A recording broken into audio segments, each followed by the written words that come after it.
तो 45 days series का आज हम डिस्कस करेंगे क्लास नंबर 28 और हमारा सेक्शन चल रहा है फिज़िक्स। तो इससे पहले ऑलरेडी हमने हिस्ट्री कर लिया है, पॉलिटी कर लिया है, तो साइंस सेक्शन चल रहा है और ज्योग्राफी में हमने एक लेक्चर कर लिया, 4 लेक्चर और रह गए हैं ज्योग्राफी के, तो उसे हम साइंस के बाद ही कवर करेंगे। इसके अलावा स्टैटिक के जितने भी टॉपिक अब तक 25 या 30 टॉपिक 25 टॉपिक के आसपास हो गए। बाकी आपका टॉपिक 25 टॉपिक ऑलरेडी हो चुके हैं। बाकी आपका जो टॉपिक वाइज में चल रहा है उसमें कवर हो गया। जैसे पॉलिटी है तो पॉलिटी में कवर हो जाएंगे, स्टैटिक का पोर्शन ही था वो, अमेंडमेंट आर्टिकल कौन, ठीक है, और ठीक है जो पार्ट शेड्यूल हो जाएगा। तो टोटल मिला के आपका स्टैटिक के जो मेन टॉपिक है वो कवर हो चुके हैं। और सेम एक करंट अफेयर्स भी ऑलरेडी हमने बहुत कर लिया है। तो करंट इससे बाद एक पीडीएफ है जो इन शॉर्ट आपको करना है कम टाइम में, बहुत अच्छा है वो पीडीएफ। तो वो पीडीएफ भी मैं टेलीग्राम ग्रुप में दे दूँगा। फिज़िक्स की अगर बात करें तो ऑलरेडी 2 लेक्चर हो गए हैं और 5 में हमें कवर करना है, तो यानी इसके बाद भी 2 लेक्चर और होंगे जहाँ पे हमारा फिज़िक्स कंप्लीट हो जाएगा, ठीक है। तो फिज़िक्स की 3rd क्लास है और इसके बाद हम स्टार्ट करेंगे बायो सेक्शन और फिर हमारा केमिस्ट्री लास्ट में। तो बायो में थोड़ा बहुत टाइम लग सकता है, तो इसलिए थोड़ा उसमें उसे थोड़ा ठीक से सरफेस टेंशन हमें करना है, यानी प्रेस तनाव। पहला आता है ससंजक बल। ससंजक बल क्या होता है? ससंजक बल ध्यान रखना, एक ही पदार्थ के अणुओं के बीच जो लगता है बल उसे कहते हैं ससंजक बल, ठीक है। तो ठोसों में क्या होता है, ससंजक बल का मान सबसे ज़्यादा होता है, पॉइंट नंबर 1, ठीक है। इसीलिए उनके आकार क्या होता है, निश्चित होता है। और गैसों में ससंजक बल का मान सबसे यानी 0 होता है, होता ही नहीं, नगण्य। तो पॉइंट नंबर 1 जो याद करना था, पृष्ठ तनाव से सरफेस टेंशन से, वो है एक ही पदार्थ के अणु के बीच लगता है, ठोस में सबसे ज़्यादा होता है, गैस में सबसे कम यानी 0 होता है। असंजक क्या होता है, अलग अलग पदार्थों के अणुओं के बीच लगने वाले बल को असंजक बल कहते हैं।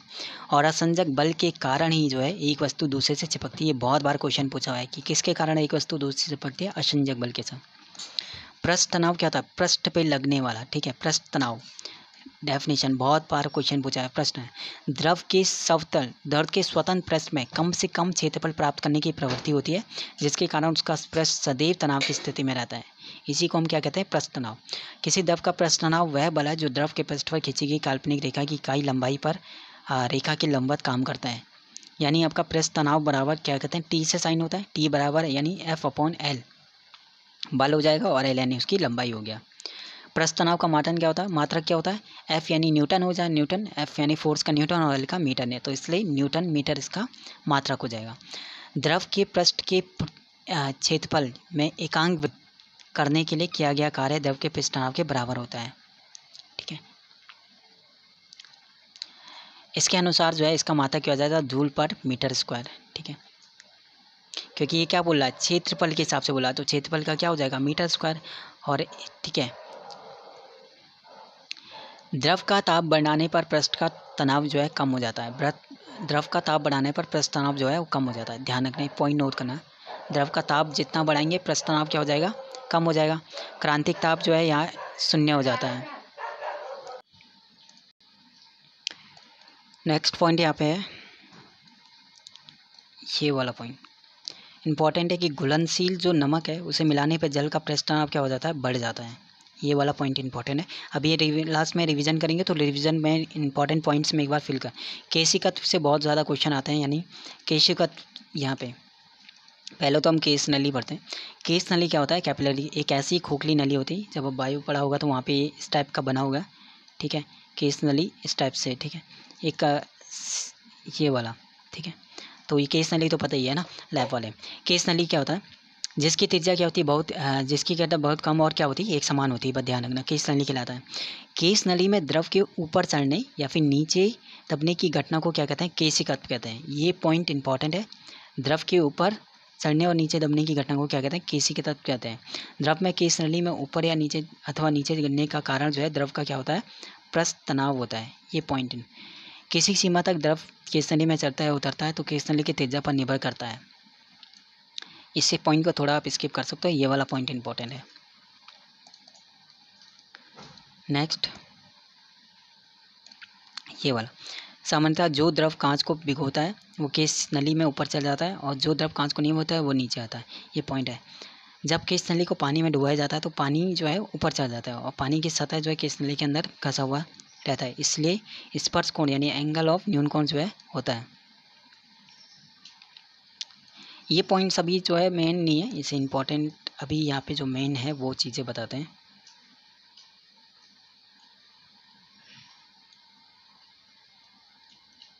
ये वाला जो एग्जांपल है ये इंपॉर्टेंट है किसी का के। पहला एग्जांपल जैसे ब्लॉटिंग पेपर यानी स्याही को सोख लेता है, क्योंकि इसमें छोटे छोटे छिद्र जो है किस नली की तरह कार्य करते हैं। इसका रीज़न यानी ब्लॉटिंग पेपर जो है स्याही को सोख लेता है। इसका रीज़न से पूछता है कि क्या रीज़न है, किसी का हो जाएगा। सेकंड, लालटेन या लैंप की बत्ती में तेल ऊपर चलता है, किसके कारण, रीज़न केसी का हो गया। पेड़ पौधों की शाखा तनों व पत्तियों में जल और आवश्यक लवण जो है कैसे पहुँचते हैं, किसके कारण, केसी के कारण हो गया। फोर्थ वाला, कृत्रिम उपग्रह के अंदर जो है यदि किसी के नली को जल में खड़ा किया जाए तो वही है नली में चलने वाले जल का, यानी पानी ऊपर चल रहा है तो उसके लिए रीजन क्या है, केसी का हो गया। प्रवाह शून्य होने के कारण जल जो है नली के दूसरे तरीके तक पहुंच जाता है, उसका रीजन भी क्या है, केस का। तो इसके एग्जाम्पल ये है। सेकंड फोर्थ वाला भी वही है। वर्षा के बाद किसान अपने खेतों की जुताई कर देते हैं ताकि मिट्टी में बनी केस नलियाँ टूट जाए और पानी ऊपर ना जा सके, ताकि मिट्टी में नमी बनी नहीं। तो इसका रीज़न भी क्या है, केसी तत्व वाला। तो 5 के 5 एग्जाम्पल इसके इम्पोर्टेंट है।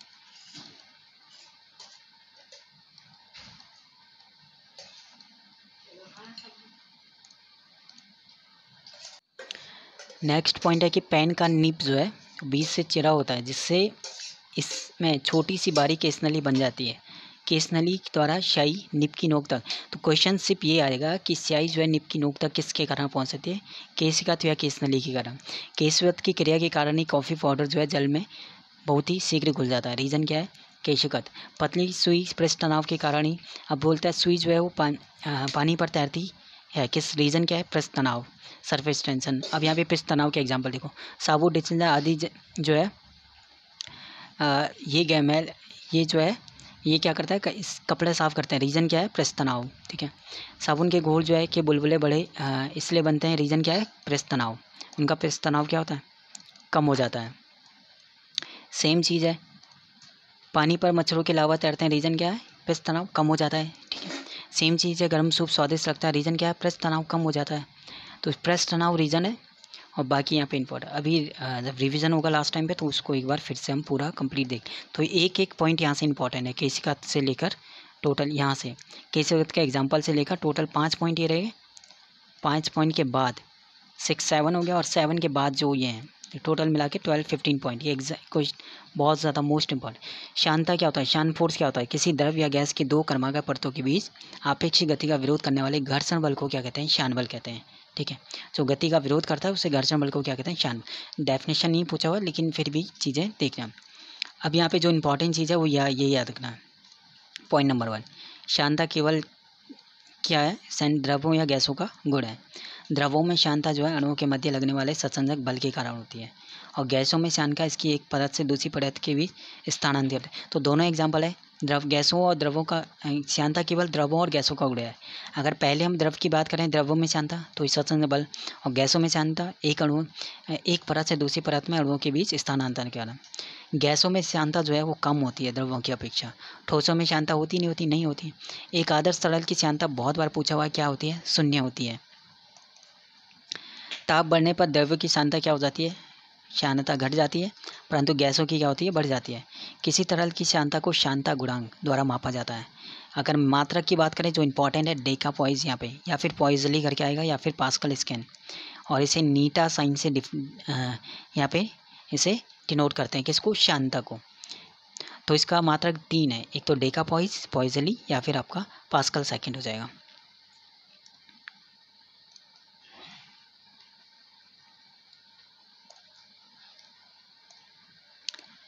सीमांत वेग क्या होता है, जब कोई वस्तु किसी शांत द्रव में गिरती है तो प्रारंभ में उसका वेग बढ़ता है, किस समय बाद उसका वेग नियत वेग से वो गिरने लगती है, तो इसी वेग को क्या कहते हैं, सीमांत वेग कहते हैं। सीमांत वेग वस्तु की ये वाला थोड़ा इंपॉर्टेंट पॉइंट है, ये वाला सीमांत वेग जो है वो वस्तु की त्रिज्या के वर्ग के अनुक्रमानुपाती होती है, अर्थात बड़ी वस्तु अधिक वेग से और छोटी वस्तु कम वेग से गिरती है। धारे रेखे प्रभाव, क्रांतिक कोण थोड़ा याद कर लेना, क्रांतिक कोण इंपॉर्टेंट है यहाँ पे। क्रांतिक कोण मतलब क्या होता है, धारा रेखीय प्रभाव के महत्व वेग को ही क्रांतिक कोण कहते हैं, अर्थात धारा रेखीय, ठीक है, ये इसका डेफिनेशन होता है।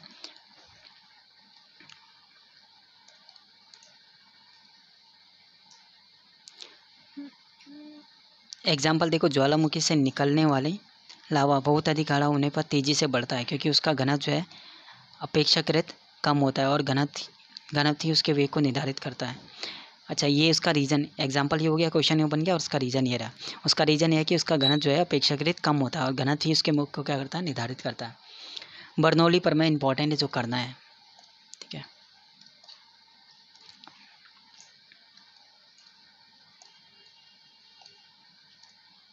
बर्नौली थ्योरम करना है, जब कोई आदर्श द्रव किसी नली में धारा रेखीय प्रभाव में बहता है तो उसके मार्ग के प्रत्येक बिंदु पर उसके एकांक आयतन की कुल ऊर्जा, ठीक है, का योग क्या होता है, नियत होता है। इसको वेंटोरीमीटर से इस प्रमेय पर आधारित है। वेंटोरीमीटर से नली के द्रव के प्रभाव की दर ज्ञात की जाती है। इलास्टिसिटी करते हैं, इससे पहले अब तक का थोड़ा बहुत रिवीजन हो जाएगा। यहाँ पे कंप्लीट जो इंपॉर्टेंट चीज़ है उसे कवर कर लेते हैं। इन शॉर्ट एक बार रिवीजन करा देता हूँ कि क्या क्या चीज़ें हमें मेन करना है। पहला बात, सत्संजक बल एक ही पदार्थ के अणुओं के मध्य लगता है, ठीक है। सत्संजक बल बोलेगा सबसे ज़्यादा किस में होता है, ठोसों में होता है, और सबसे कम किस में होता है, वो गैसों में होता है, यानी नगण्य माना जाता है गैसों में। असंजक बल भिन्न भिन्न पदार्थों के भी अणुओं के बीच लगने वाला होता है और इसके कारण बोलेगा कि एक वस्तु अगर दूसरे वस्तु से चिपकती है, उसका रीजन क्या है, उसका रीजन है असंजक बल। पृष्ठ तनाव क्या होता है, पृष्ठ पर, ठीक है। तो पृष्ठ तनाव की डेफिनेशन तो वैसे नहीं पूछता, बट द्रवों के स्वतंत्र पृष्ठ में कम से कम क्षेत्रफल प्राप्त करने की प्रवृत्ति होती है, जिसके कारण उसका पृष्ठ जो है सदैव तनाव की स्थिति में रहता है, उसे क्या कहते हैं, पृष्ठ तनाव। इसका साइन हो रहा टी और F/L इसका होता है। F/L इसका फॉर्मूला हो गया मात्रा को, यानी मात्रा किसका हो गया, न्यूटन पर मीटर, ठीक है। अब बात करते हैं, द्रव का जो ताप है वो बढ़ाने पर पृष्ठ तनाव भी क्या हो जाता है, द्रव का ताप बढ़ाएंगे तो पृष्ठ तनाव कम हो जाता है, और क्रांतिक ताप पर यह ताप क्या हो जाता है, शून्य हो जाता है। नमक मिलाने पर क्या होता है, पृष्ठ तनाव क्या हो जाता है, घुलनशील नमक मिलाने पर जल का पृष्ठ तनाव क्या हो जाता है, बढ़ जाता है। केस नली से क्या क्या क्वेश्चन या केशिका से क्या क्या क्वेश्चन आता है, देखो, केस नली में द्रव यानी द्रव के ऊपर या नीचे चलने की घटना जो है उसका कारण क्या है, उसका कारण वही है केशिकत्व के कारण ही द्रव ऊपर नीचे जाता है। वही चीज़ है कि आपका सेम चीज़ आपका द्रव, जब द्रव कांच को भिगोता है तो केस नली में पानी जो है ऊपर चढ़ जाता है और द्रव, ठीक है। सेकंड चीज़, इसे थोड़ा स्किप कर सकते हो, यहाँ पे इसके ये रहे केशिकत्व के डायरेक्ट एग्जाम्पल आते हैं। पहला, शाई जो है वो शाई फ्लोट जो ब्लॉटिंग पेपर है शाई को सोख लेता है, उसका रीजन केशिकत्व, ठीक है। लालटेन या लैंप की बत्ती में जो तेल है ऊपर चढ़ता है, रीजन केशिकत्व। पेड़ पौधे शाखा हुए तनों में जो पानी है ऊपर चढ़ता है, रीजन केशिकत्व होता है। किसी उपग्रह के अंदर जो है किसी केस नली में जल जो है ऊपर चढ़ता है, उसका रीजन केशिकत्व हो गया, ठीक है। वर्षा की बात, किसान अपने खेतों की सिंचाई करते हैं ताकि क्या हो जाए, ये क्वेश्चन आता है क्यों करते हैं, ताकि मिट्टी जो है वो उससे में बनी जो केस नलियाँ वो टूट जाएँ और पानी जो है ऊपर ना आ सके, क्योंकि अगर वहाँ पे केस नलियाँ हो गया, ये केशिकत होगा तो पानी क्या होगा, ऊपर आएगा, ठीक है, और आ सके और मिट्टी में जो है नमी बनी रहे, तो उसका रीजन भी क्या है, केशिकत होता है। इसके बाद अलग दूसरा क्वेश्चन ये है, पेन का जो निब होता है वो बीच में चिरा होता है, ठीक है, ताकि जो शाई है वो निब की नोक तक पहुंच सके, यानी शाई ऊपर जा सके, उसका रीजन केशिकत होता है। कॉफ़ी जो है कॉफ़ी पाउडर जो है जल में वो बहुत ही से घुल जाता है, उसका क्या नाम, उसका रीजन भी क्या है, केशिकत हो गया। तो ये पतली हुई सुई जो सुई है वो पानी की सतह पर, अब यहाँ पे केशिकत के एग्जाम्पल खत्म। अब आते हैं पृष्ठ तनाव। पृष्ठ तनाव के एग्जाम्पल में क्या क्या है, पहला कि पृष्ठ तनाव के कारण जो है वो पानी जो सुई है वो पानी की सतह पर तैरती है। साबुन डिटर्जेंट जो है कपड़ों की अच्छी सफाई करते हैं, उसका रीज़न भी क्या है, पृष्ठ तनाव, ठीक है, क्योंकि कम हो जाता है। साबुन के गोल बुलबुले इसलिए बड़े दिखाई, उसका रीज़न क्या है, पृष्ठ तनाव, क्योंकि कम हो जाता है। पानी में मच्छरों के लावा तैरते हैं, उसका रीज़न क्या है, पृष्ठ तनाव, क्योंकि वो क्या हो जाता है, कम हो जाता है। गर्म सूप स्वादिष्ट लगता है, उसका रीज़न भी क्या है, पृष्ठ तनाव, क्योंकि वो क्या होता है, कम हो जाता है। तो ये इंपॉर्टेंट पॉइंट है, यहाँ पे याद रखना। शांता यानी शान बल की डेफिनेशन नहीं पूछेगा, वैसे नहीं आया हुआ है, बट एक बार देख लेना, किसी द्रव या गैस की दो क्रमागत परतों के बीच उनकी अपेक्षित गति का विरोध करने वाले घर्षण बल को ही क्या कहते हैं, शान बल कहते हैं। शांता जो है केवल द्रवों या गैसों का गुण है। अगर बात करेंगे द्रवों में शांता तो ये सत्संजक बल के कारण, गैसों में शांता एक परत से दूसरी परत के अणुओं के मध्य स्थानांतरण के कारण, ठीक है। एक आदर्श तरल की शांता क्या होती है, शून्य होती है। ताप बढ़ने पर द्रवों की शांता क्या हो जाती है, घट जाती है, और गैसों की क्या होती है, बढ़ जाती है। किसी तरल की शांता, शांता का मात्रक क्या होता है, इसका मात्रक होता है डेकापॉइस, पॉइजली, पास्कल स्केल, पास्कल सेकंड, और इसे नीटा से साइन डिनोट करते हैं क्योंकि साइन बहुत बार पूछा हुआ है। सीमांत वेग क्या होता है, सीमांत वेग होता है जब कोई वस्तु किसी शांत द्रव में गिरती है तो प्रारंभ में उसका वेग बढ़ता जाता है, लेकिन कुछ टाइम बाद उसका वेग क्या होता है, कम हो जाता है, तो इसी वेग को क्या कहते हैं, सीमांत वेग कहते हैं। ठीक है, इसके बाद सीमांत वेग जो है इसकी त्रिज्या, वस्तु की त्रिज्या के वक्र अनुक्रमानुपाती, ये पॉइंट नहीं आना है। क्रांतिक कोण ज़्यादा नहीं आएगा क्वेश्चन। अब बात करते हैं ये वाला पॉइंट कि जो ज्वालामुखी से निकलने वाला जो लावा होता है वो बहुत अधिक गाढ़ा होने पर भी तेज़ी से बहता है। उसका रीज़न क्या है, क्योंकि जो उसका घनत्व होता है ना वो कम होता है, और घनत्व ही उसके वेग को क्या करता है, निर्धारित करता है। तो रीज़न यही है कि उसका घनत्व कम होता है, बस यही पूछेगा आप। बर्नौली की थ्योरम क्या कहती है कि जब कोई आदर्श द्रव किसी नली में धारा रेखीय प्रभाव में तो उसके मार्ग के प्रत्येक बिंदु पर उसका आयतन की कुल ऊर्जा क्या होती है, का योग क्या होता है, नियत रहता है वेंटोरीमीटर से नली के। ठीक है, अब हम करेंगे आगे प्रत्यास्थता। यहाँ तक चीज़ें क्लियर हो गई। ठीक है, प्रत्यास्थता यानी इलास्टिसिटी क्या होता है, प्रत्यास्थता पदार्थ का वह गुण है जिसके कारण वस्तु उस पर लगाए गए बाह्य बल से उत्पन्न किसी भी प्रकार के परिवर्तन का विरोध करता है। जैसे ही बल हटा लिया जाता है तो वह अपनी पुरानी अवस्था में आ जाता है। तो इलास्टिसिटी वही रबड़ हो गया। ठीक है, रबड़ वाला इलास्टिक वाला एग्जाम्पल हो गया। ठीक है, खींचेंगे तो जब तक, ठीक है, और जैसे हमने छोड़ा तो वो पूरे पहले से दोबारा अपनी पहली वाली पोजीशन पे आ जाता है। ठीक है, तो इलास्टिसिटी इलास्टिक वाले से आपका कनेक्ट हो जाता है। बाकी ये पॉइंट याद रखना कि विकृति स्ट्रेन क्या होता है, विरूपक, किसी तार पर विरूपक बल लगाने पर उसकी जो लंबाई है उसमें वृद्धि होती है, तो इसको क्या कहते हैं, लंबाई में वृद्धि जो है एल होती है, इसी को विकृति कहते हैं। स्ट्रेन, स्ट्रेस क्या होता है, स्ट्रेस एकांक क्षेत्रफल पर लगने वाले बल को क्या कहते हैं, प्रतिबल। प्रत्यास्थता यंग गुणांक। हुक्स लॉ क्या आता है, प्रत्यास्थता की सीमा में किसी वस्तु में उत्पन्न विकृति उस पर लगाई गई प्रतिबल के अनुक्रमानुपाती होती है। यानी आपका एक फॉर्मूला भी हो जाएगा, प्रतिबल अनुक्रमानुपाती विकृति। ठीक है, प्रत्यास्थता गुणांक, इसका मात्रक क्या होता है, इसका मात्रक होता है न्यूटन पर मीटर स्क्वायर, जिसे पास्कल भी कहते हैं। बाकी यहाँ पे और इम्पोर्टेंट सरल आवर्त गति, दोलन गति, 1 मिनट, इसमें जो आवर्तकाल, ओके, तरंग हो गया, 1 सेकेंड। तो आवर्तकाल की अगर बात करें, डेफिनेशन पूछिएगा। एक आवर्तकाल का मतलब टाइम पीरियड, टाइम पीरियड मतलब एक दोलन पूरा करने में के समय को क्या कहते हैं, आवर्तकाल। आवर्ती के डेफिनेशन कर लेना, आवर्ती यानी n और आवर्तकाल t, तो n बराबर 1/t हो जाता है। ठीक है, इसका मात्रा क्या हो जाता है, हर्ट्ज हो गया आवर्ती का। सरल आवर्त गति, सरल आवर्त गति थोड़ा बहुत स्किप कर सकते हो। सरल आवर्त गति जो नीचे यहाँ पे इंपॉर्टेंट चीज़ है वही याद रखना।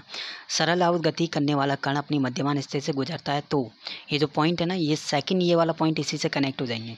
तो क्या होता है, उसमें बल जो है काम नहीं करेगा, तो ऋण शून्य हो गया, वेग ज़्यादा होगा, गति ऊर्जा ज़्यादा होगी और स्थिति ऊर्जा शून्य होगी। लेकिन जब वो गति के अंतिम बिंदु से गुजरता है तो त्वरण क्या होगा, वहाँ पर शून्य था, यहाँ पर थोड़ा वृद्धि हो गया। कार्य वहाँ पर क्या था, नहीं था, तो यहाँ पर कार्य जो है कार्य करने वाला जो बल है अधिकतम होगा। गति ऊर्जा वहाँ पे क्या थी, गति ऊर्जा वहाँ पे ज़्यादा थी, यहाँ पे शून्य। स्थिति ऊर्जा वहाँ पे क्या थी, शून्य थी, यहाँ ज़्यादा हो गया, यानी बिल्कुल इसका अपोजिट हो जाएगा। तो ये वाला पॉइंट इंपॉर्टेंट है, याद करना। ठीक है, सरल लोलक बहुत ज़्यादा क्वेश्चन इससे आते हैं, पेंडुलम से क्वेश्चन। एक तो इसका आवर्तकाल याद रखना कि क्या उसका फॉर्मूला होता है, 2π√L/g। एल यहाँ पे इसकी लंबाई हो गई और जी यहाँ पे गुरुत्व होता ना। अब इंपॉर्टेंट चीज़ क्या है, पेंडुलम से जो क्वेश्चन यहाँ पे बनते हैं इसी से यहाँ पे मैं इसी फॉर्मूले को यहाँ पे नीचे दिया हुआ है। यानी टी अगर अनुक्रमानुपाती हो गया √L के, इसका मतलब ये है कि लंबाई जितना ज़्यादा होगा उतना टी भी ज़्यादा होगा। यही कारण है कि जब लड़की जो है झूला झूलते झूलते खड़ी हो जाए तो उसका जो गुरुत्व केंद्र है ठीक ऊपर आ जाएगा और प्रभावी लंबाई घट जाएगी, जिससे उसका आवर्तकाल क्या हो जाएगा, कम हो जाएगा।